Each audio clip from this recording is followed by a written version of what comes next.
Hi, Lisa. I'm glad to see you today. I'm glad you made it to your appointment. How are you?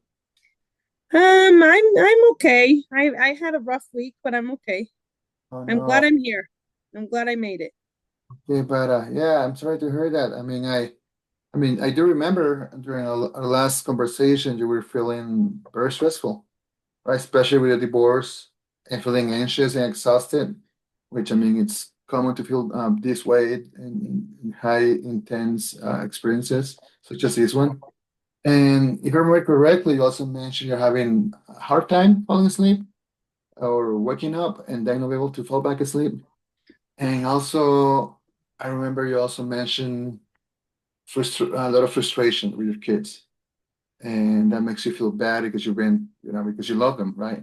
Is that accurate? Is that Yes, yes, definitely. I'm not getting enough sleep.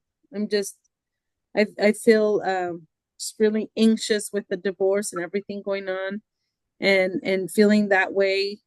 I snap at my kids quite often. I yell at them, telling them that they need to do their homework, pick up after themselves. So I'm usually just raising my voice, and I just don't feel that. I don't like doing that. That's not the kind of mom I am.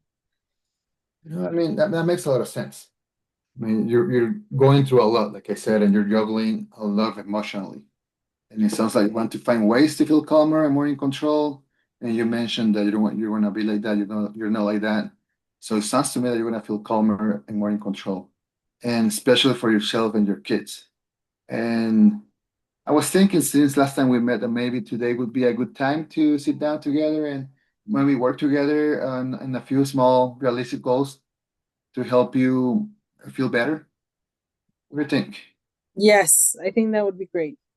I think having some goals, something to work on, that would be great. I've just been with so much on my head that I haven't even stopped to think about goals. So I like that. I mean, that's great. Okay, so we're in the same boat. So let's do it. So what do you think we start with your sleep? I mean, I love sleeping, so I think it's a good place to start. What do you think? I Okay. would love that. I want my sleep back. Yeah, definitely. Okay, so hopefully we can help you get your sleep back for you. Okay. So let me ask you some questions. Lisa. I'm gonna be asking actually a lot of questions today to help you with come up with some goals, right? Mhm. And so we can come up with some goals. And so on average night, how many hours of sleep are you getting right now? I'm thinking about 4 or 5 if I'm lucky. And is this how far back did you start sleeping only 4 to 5 hours? I want to say for the past 3 months, So, since all of the divorce started, three, yeah, 4 months, yes. I was going to ask you that. That it sounds like since the divorce started happening. Okay, Hmm. and that's a good point to start. Okay, and let's see. So maybe we can increase that. When you're getting 4 to 5. Hmm. Okay. So what do you think? What would be a realistic improvement? Knowing yourself and knowing your what do you think will be doable for the next few weeks? Well, that's a good question. I want to say 6. I feel like if I could get 6 hours of sleep, that I would feel more rested compared to the 4 hours I'm getting now. Definitely, that will be I mean, a big difference towards the sleep, right? And Hmm. I mean, I agree with you. 6 is doable. I think it's attainable. Ideally, maybe eight, say eight, 7, 8, but we can work that out. Okay. Okay. So, how do you feel about for the next 4 weeks? You'll try to get at least 6 hours of sleep, 4 nights a week. I like that. I think that's more realistic to think 4 nights instead of all 7. Otherwise, all 7, I know that's not going to happen. No, we don't want to set you up for failure. I mean, I understand, that Hmm.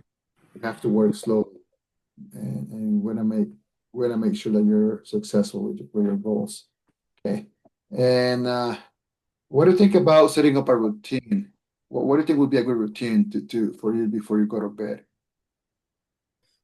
I normally like to, usually what helps me is listening to music, relaxing, calming music before I go to sleep. So I would like to do that. Maybe some relaxation. Um, videos that sometimes I listen to would be helpful. Great. I mean, sounds great. I completely agree, and I support you in those goals. I also like to add, if you don't mind, maybe no electronics at least half an hour before you go to bed. I mean, if you're listening to the music, relaxing music, that makes sense. But I mean, like watching TV or being on social media, or or anything that requires your for you to be staring at a screen. Okay. That's a great idea because I do that a lot, and that probably keeps my brain active and going. So I like that. Okay. Well, that sounds great. Well, let's work on that. Okay. And I mean, you mentioned the sleep, but I'm also suggesting. Tell me what you think about your anxiety. Okay. And you mentioned feeling anxious most of the day. And I want we let's think of ways that we can help you, right? And let me ask you this question. When you're feeling anxious, have you noticed anything at all that helps you even by a little bit when that happens? You know, with the divorce, I've been going, my thoughts are just racing, going back and forth. I don't know where things are going to end. So I feel super anxious. So what I tend to do is write, like kind of write things down to get them out, to not just get them out of my system, to not worry about them.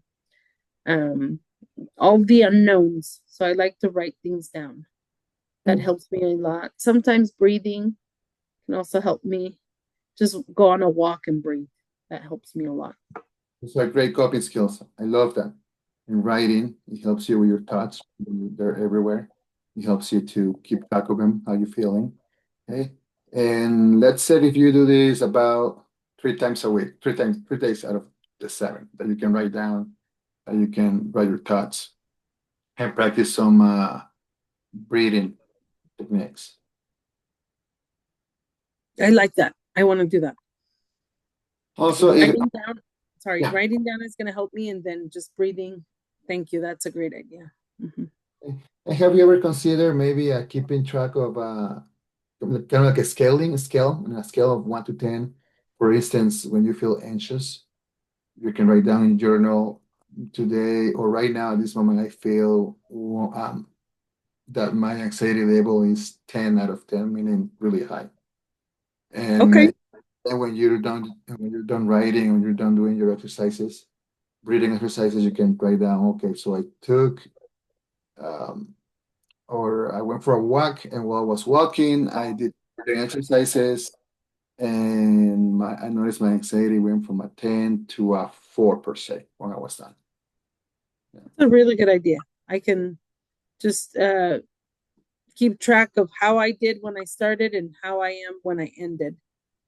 And the idea behind it is, to see what works the best, and if we need to tweak it a little bit, we can tweak a little bit. Okay. Okay. And what do you say we do this for about 6 weeks? I mean, we can check in 3 weeks to see how's that going, but a total of 6 weeks. Okay. That's a good time frame. Right. Okay, great. Okay. And also something that I think we can work on, maybe reducing reactivity with the children. I know this is very important for you to have a good relationship with your children. And I mean, after all, you're their safe place, right? You mentioned that before. So what do you think about this? I think I would love that. Like I said, I'm not that kind of mom, and I would love to work on something so I can reduce just the chaos and the yelling that happens when I get home from work. Okay, so you mentioned that it happens when you come home from work. What makes you react that way? What would you say? Well, I usually come home and my kids are watching TV. The house is a mess. Nobody has done their chores. Homework's not even on the radar. And so that's really stressful to just come home and there's piles and piles and piles of housework and them, and their activities that still need to happen. And they're just watching TV. I hear you. I mean, these little people are living rent free in your home, and they're not doing their chores, right? Oh, yes. Yes, yes, yes. I completely get it. But I'm glad that you're noticing what the trigger is. So what do you think you can do when you walk into your house to see your kids just watching TV, speaking out, right? And the house is a mess. What do you think you can do instead of Well, reacting? I'm thinking of a couple of things. One, that I should tell them that they can't watch TV until they do their chores. And of course, I already done that and they usually still watch TV. So when I come home, I can go to the bathroom. Just go to the bathroom and breathe because that helps to not react right away and start yelling. But instead, just go to the bathroom and breathe and then be ready to come out again and remind them what I always tell them every day. Don't watch TV until you do your chores. I love that. Sounds like you're gonna take a pause. You wanna pause, walk away from the situation, and go into the bathroom to, do whatever you decide to do in there, so to distress, to take yourself away from the situation. It's a great coping skill, I think. Right. So let's say how many days out of the week would you say you react to this when you come home? It's usually anytime I go to work. So I want to say 5 out of the 7. 7, okay. So what do you think it would be a good start? How many days out of those 5 do you think you can get yourself to walk away? I want to try 3. Great. Sounds like a great start to me. And so you get 2 freebies, you can yell at them, you can do whatever you want. I'm just kidding. But okay, so 3 days out of the week is a great start. Okay, I love that. Okay, so let's write this down, and then we can discuss it, right, as we move forward to see how you're doing with this, and we can change it, we can tweak it according to what's going on. Okay. Okay.